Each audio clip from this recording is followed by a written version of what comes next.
सतगुरुदयाल के चरणों में प्रणाम करते हुए सभी साधक बंधु बांधव, अभी हम सभी लोग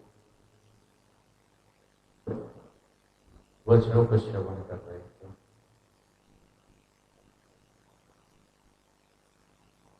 महापुरुषों के द्वारा फरमाए हुए उपदेशों का भी श्रवण कर।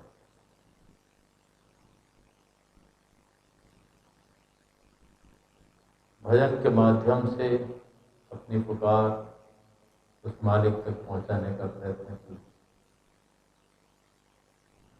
शब्दों के माध्यम से भी विनती प्रार्थना के शब्द श्रवण किए और लिए। निरंतर जीवन का बहुत अंश सुनते सुनाते निकलता चला जाता है। हमारे मनाकाश पर कितना वो प्रभावकारी हो रहे हैं, कितनी छाप छोड़ रहे हैं, ये हर व्यक्ति, हर साधक अपने आप में जानता है। कितना हम अमल कर रहे हैं, कितना मनन कर रहे हैं, कितना उसको महत्व दे रहे हैं। तुलनात्मक दृष्टि से जब हम उसको देखेंगे,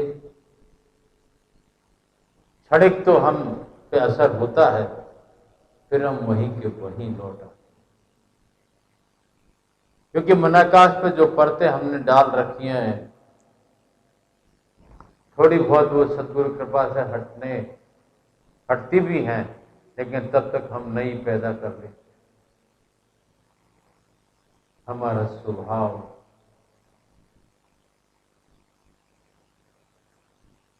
के अंदर जिस परिवर्तन की आवश्यकता है वो नहीं हो पाता। महापुरुषों के जीवन वृत्तांत के अंतर्गत किन कठिनाइयों का उन्होंने सामना किया और अब तक नहीं किया। क्योंकि अगर वो उफ करेंगे तो बाकी की दशा बिगड़ जाएगी, कैसे काम होगा। तो उन्होंने सब सहन किया और सबके बीच में अपने को रखा। हमारे अंदर उन महापुरुषों के जीवन के जो अंश हम सुनते हैं, सुनाते हैं, लेकिन सुनना सुनाना वहीं तक रह जाता है। हम उस पर अमल करने की कोशिश नहीं, मनन करने की कोशिश नहीं। कोई भी चीज जब तक हम मनन नहीं करेंगे तो अमल में भी नहीं। वचनों को हम सुनते हैं, आदेशों को सुनते हैं, पर उनका यथावत पालन करना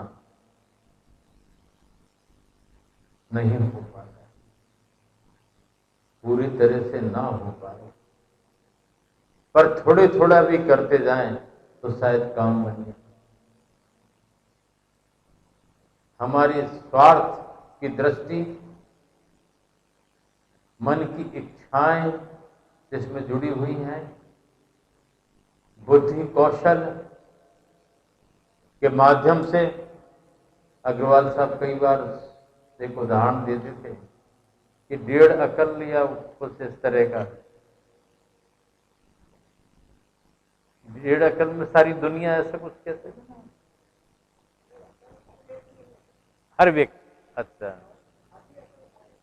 1.5 अकल हर व्यक्ति में और आधी अकल सारी दुनिया में। मतलब मैं बड़ा होशियार हूं, किसी को बातों से बना दिया तो अपने बड़े खुश हो गए। वहां ये भूल जाते हैं कि वो मालिक है,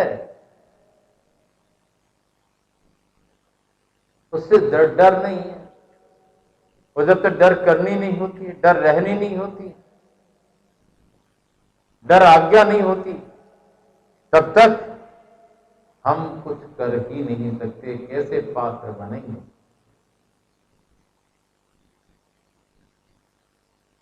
हर इंसान हर एक को बनाने की कोशिश करता है।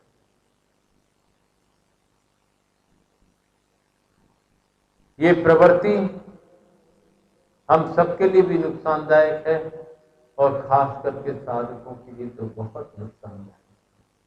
हम जिस रास्ते पे, जिस मार्ग पर चल रहे हैं, वहां सच्चाई की आवश्यकता है, श्रद्धा की आवश्यकता है, विश्वास की आवश्यकता है। और जहां श्रद्धा और विश्वास होगा, वहां हम आदेश के पालन भी करना शुरू कर देंगे। सहज श्रद्धा होती है, सहज विश्वास होता है अपने माता पिता के प्रति, कारण ब्लड रिलेशन है, लेकिन उनको ये नहीं पता उनसे कई गुना ईश्वर और उनसे कई गुना गुरुजन होते हैं। लेकिन हम भूल जाते हैं अपने वाक चातुर्यता में, बुद्धिमानी में। कहीं तो बड़ा बुरा हाल है दुनिया, दूसरे की चीजों पर अपनी निगाह हो जाती है।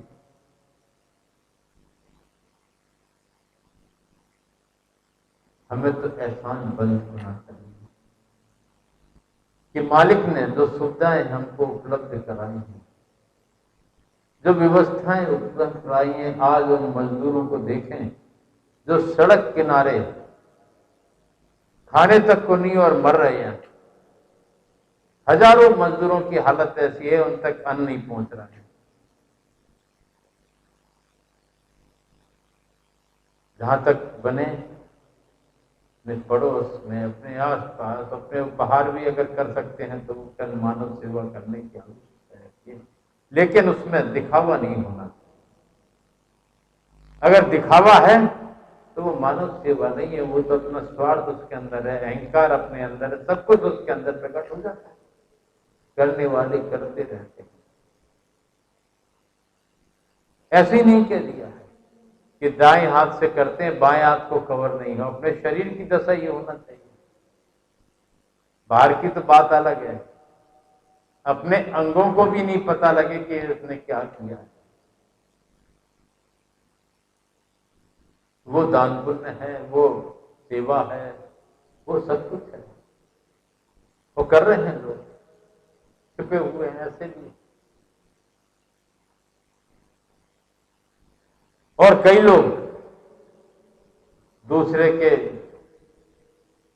प्रॉपर्टी पे, उस पे उनका निगाह उस पे रहती है।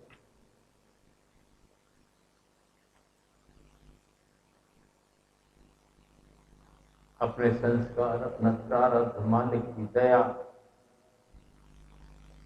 अपने को उतने में ही संतोष होना चाहिए। और जिस तरह की व्यवस्था बनाई गई हो, दी गई हो, उसमें संतोष होना चाहिए। बड़ों का सम्मान, बड़ों का आदर, पारिवारिक तौर पर, सामाजिक तौर पर पहले उसकी आवश्यकता है। क्रोध आए तो नाम का जाप करना शुरू कर दें, और पर बड़ों के प्रति अपन को खड़े नहीं हो जाना। जीवन हमारी लाइफ तो कैसी रही है, अग्रवाल साहब काफी वर्षों से पता है किस तरह से समय व्यतीत हुआ था, लेकिन कभी अपने बड़ों के प्रति सम्मान में कोई कमी नहीं रखी थी। उनकी बात अगर आ गई तो आ गई, करना है। उसमें कुछ ये नहीं होता कि ये गलती है, वो गलती है, ऐसा कैसे होगा, वैसा कैसे होगा, ऐसा कैसे होगा, फिर बड़ा माने ही नहीं। जहां गलतियां हम ढूंढते हैं बड़ों की, वो बहुत बड़ी गलती हमारी। एक बार विजयवर्गीय साहब की, अग्रवाल साहब आज तक नहीं भूले हैं, प्रमोद विजयवर्गीय साहब से ऐसी बात चल रही थी, तो हमने उनसे कहा कि वो विजयवर्गीय साहब को गुस्सा बहुत आ जाता है जल्दी जल्दी। उनको आता था प्रेम नारायण विजयवर्गीय जी का, मैं कहा महाराज जी वो बड़े हैं मुझसे, मैं बड़ों की बुराई नहीं सुनता, उनके बारे में कुछ मत कहिए, बड़े है वो उनका स्वभाव है, ठीक है, मतलब सहज में ऐसी बात है। तो वो चीज हम आज तक नहीं भूले। बड़ा माना तो माना, और अपना बड़प्पन उसी में है कि अपन छोटे बने रहे और उनके आदेशानुसार, आज्ञा के अनुसार चलते रहे। सम्मान हो, मान हो, हमारे गुरुजनों का हो, माता पिता का हो, और फिर माता पिता से भी ऊपर भगवान है, उससे ऊपर गुरु होते हैं। हमने कहां किसको कितना समझा पता नहीं, लेकिन वो समझता है, वो देखता है, वो सुनता है, या तो वो है नहीं, हम केवल कहते हैं, हम उसकी नहीं सुनते, हम उसकी नहीं समझते, उसकी नहीं मानते। लेकिन जो सत्य है, जो सत्य है वो सत्य है, वो गुरु तत्व नित्य है, शाश्वत है। और जब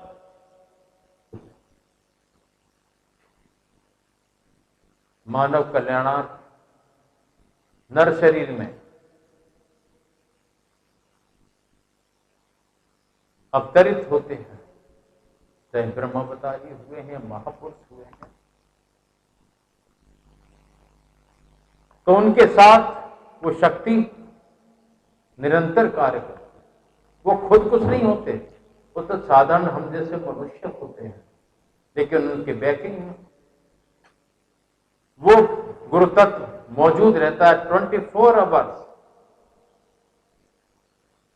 हम जो कुछ करते हैं, हम आदमी को बना देंगे बनावटी बातें करके, हम बड़ों का अपमान कर देंगे अपने मुखारविंद से, गलत शब्दों का उपयोग करके, लेकिन ये नहीं सोचेंगे कि कौन देख रहा है, जिसको हम नहीं देख सकते, क्योंकि हमारा स्वभाव ऐसा, तो कैसे देख सकोगे, वो पात्रता ही नहीं है तुम्हारे अंदर। लेकिन उसकी निगाह सब पर रहती है, उससे डरें और डर करके इबादत करें, भक्ति करें, साधना करें, अपनी तवज्जो उनके द्वारा जो नाम बख्शिश में मिला हो उसका निरंतर जाप करें, तो उनके नजदीकी का एहसास होगा। पाठ करें, सत्संग करें, उस पर ध्यान दें। दुनिया भी उतार चढ़ाव अपनी जगह होते हैं, उसको मालूम है किसके क्या प्रारब्ध है, क्या संस्कार है, किस तरह से कौन जुड़ा है, कौन नहीं जुड़ा है, वो हर हाल से वाकिफ है। हम एक सीमित दायरे में सोचते हैं, समझते हैं और लड़ते झगड़ते हैं, क्योंकि हम वहां तक सोच ही नहीं सकते। वो पात्रता, वो काबिलियत हमारे अंदर है ही नहीं। उसके लिए हम कुछ काबिल तो बने, तभी तो वो काबिलियत आए। हमारे अंदर विनम्रता नहीं, हमारे अंदर धैर्य नहीं, ईर्षा द्वेष से हम भरपूर भरे हुए हैं, और चाहे कि उसकी दया, उसकी पात, उसका सामीप्य हमें मिलता रहे। जब अपने आवरण इतने पैदा कर लिए हैं, तो कहां से अनुभव में आएगी, लेकिन फिर भी वो अपना काम करते हैं। छोटों को कम से कम अध्यात्म के क्षेत्र में, वैसे तो दुनिया भी क्षेत्र में भी अपने कर्तव्य का पालन, अपनी ड्यूटी जो उसने सौंपी है उसको सजगता के साथ करने की आवश्यकता है, निभाने की आवश्यकता है। साधकों में फर्क ये पड़ जाता है कि वो थोड़ा सा चलते हैं, उसमें कृपा साथ हो जाती है तो जल्दी अपने सहज में निबट सकता है। पर वो साधक हो, श्रद्धा और विश्वास हो गुरु के प्रति, तो वो सहज हो जाता है रास्ते में। नहीं तो दुनिया भर का भार अपने पे पड़ता है। उसके चरणों में सौंपना, खाली कहने से नहीं सौंपा जाता कि मैंने तो सौंप दिया, अब तुम जानो, अब ऐसे नहीं होता। उसने जो ड्यूटी सौंपी है उसका क्या कर रहे हो, वो अपना कर्तव्य भी तो निभाओ। बाकी वो समय आने पे संभाल करते हैं, निश्चित तौर पर संभाल करते हैं, हमें तो ऐसा विश्वास है। तो अग्रवाल साहब काफी रहे हैं, इनको हमारी घटनाएं पता भी होंगी, हमारी क्या हालत थी क्या नहीं थी, लेकिन उसने सब संभाल की, बड़े से बड़े कार्यक्रम संभाल लिए। जब उन्होंने वो संभाल की है, उस दिन से हम बेफिक्र हो गए हैं कि वो अपने आप संभालेगा। हमें विश्वास है, दृढ़ता के साथ विश्वास है, डामाडोल होने की जरूरत नहीं है। अगर श्रद्धा है, विश्वास है, तो वो संभाल चमत्कारिक ढंग से भी हो जाते हैं। आज भी स्थिति कई बार होती है, कुछ नहीं होता है, लेकिन उसका बल है तो चिंता नहीं होती है, और बड़े से बड़े कार्यक्रम हो जाते हैं। कोई जज भी नहीं कर पाता कि कैसे क्या हो रहा है, पता नहीं, सोचता रहेगा। लेकिन हम क्या कर रहे हैं ये नहीं सोच, वो तो हो रहा है, क्योंकि वो करने वाला कोई और है, संभालने वाला कोई और है, तो वो संभालेगा। और जिसका पूर्ण विश्वास है तो है। विश्वास वही चीज होती कि है तो है, श्रद्धा है तो है। अगर वो डामाडोल है तो निश्चित तौर पर हमारी स्थिति भी डामाडोल है। उतार चढ़ाव जीवन में आते हैं, प्रारब्ध भी है, वर्तमान भी है, सभी कर्म का बोझ हमारे साथ लदा हुआ है। तो उनके अनुसार, लेकिन अपने को पर्वत जैसे स्थिर रहने की जरूरत होती है, विचलित होने की जरूरत नहीं है। जितनी जिम्मेवारी जहां होती है उतना ही वो स्थिर हो जाता है। एक बार चैतन्य महाप्रभु का एक उदाहरण ध्यान आता है कि कोई घटना ऐसी घटित हुई, सब व्याकुल थे, रो रहे थे, इनको आंसू नहीं निकल रहे थे, रो नहीं रहे थे, व्याकुल नहीं थे। तो बड़ी चिंता हुई कि सब इतने दुखी हैं, और उन्होंने अपने गुरु से प्रार्थना की कि महाराज मेरे से ऐसा कौन सा पाप बन गया कि सब व्याकुल हो रहे हैं, रो रहे हैं, धो रहे हैं, सिसक रहे हैं, चिल्ला रहे हैं, और मेरे एक आंसू नहीं निकल रहा है। तो आवाज आई गैब से, चैतन्य कुछ ऐसे भी चाहिए जो सबको संभाल सकें। तुम भी रोने धोने सिसकने लगे तो संभालेगा कौन? इसलिए तुम्हारे आंसुओं को मैंने वक्त के लिए बांध के रखे हैं।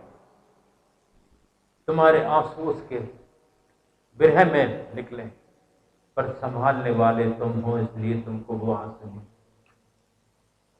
ये भूले हुए हैं, अपना पराय में भूले हुए हैं, मेरा तेरा में भूले हुए हैं, बंधनों में भूले हुए हैं। क्या चीज यहां रहेगी जिसके लिए हम लड़ते झगड़ते रहते? सब नासवान है, सत्य ही जाएगा, मालिक की इबादत जाएगी, उसकी कृपा से हम लाभान्वित हों, पात्र बने, उसकी कोशिश करना चाहिए, उसके नाम का जाप कभी छूटे ना, इस जुबान से कभी बिसरे ना। उन्होंने बख्शिश में हमें पात्र समझ कर जो नाम दिया वो निरंतर चलता रहे। उसके अलावा ईर्ष्या, द्वेष, क्रोध, ये सब चीजें हमसे चली जाएं, पर वो ना जाए तो हमारी संभाल सहज में हो जाए। पर श्रद्धा और विश्वास को स्थिर रखने की आवश्यकता है। विश्वास वही होता है जो किया तो किया, श्रद्धा वो होती है किए तो की। यदि जब मर्जी हुई तब छोड़ दिए, जब मर्जी हुआ तो भाव बन गया। देखा देखी भक्ति का कबहु न चढ़सी रंग, और वक्त पड़े यो क्षण सी जो कैंचुली भुजन। मन के माफिक हुआ तो ठीक है, और मन से विपरीत हुआ तो अपन लड़ने को तैयार हैं। बड़ा छोटा ये कुछ नहीं देखते, फिर अपन क्रोध के वशीभूत होकर के विवेक को खो देते हैं कि बड़ा माना तो बड़ा है, सम्मान किया तो सम्मान है, श्रद्धा है तो है, उसमें परिवर्तन नहीं आना। भरसक प्रयत्न करें, प्रार्थना करें कि वो काबिलियत, वो पात्रता दिनों दिन बढ़े ना कि कम हो, और देखने वाला भी उससे प्रेरणा ले कि देखो कितना धैर्य, कितना संतोषी, कितने उनके प्रति समर्पित। तो निश्चित तौर पर एक दूसरे से प्रेरणा लेकर के सब पात्र बनते चले जाएंगे। हम भी प्रार्थना करेंगे, गंभीरता से विचार करके इन सब बातों को आगे बढ़ें। दुनिया में तो धोखा ही धोखा है, समय हमेशा एक सा मिलता नहीं है। सूर्य उदय है तो अस्त भी है, आना है तो जाना भी है। इस समय की कीमत समझें और अपने आप को संभाल कर एक एक कदम फूंक करके रखें, ताकि कोई नया कर्म हमारे ऊपर ना चढ़े और उनकी दया सदैव हम पर बनी रहे। ओम।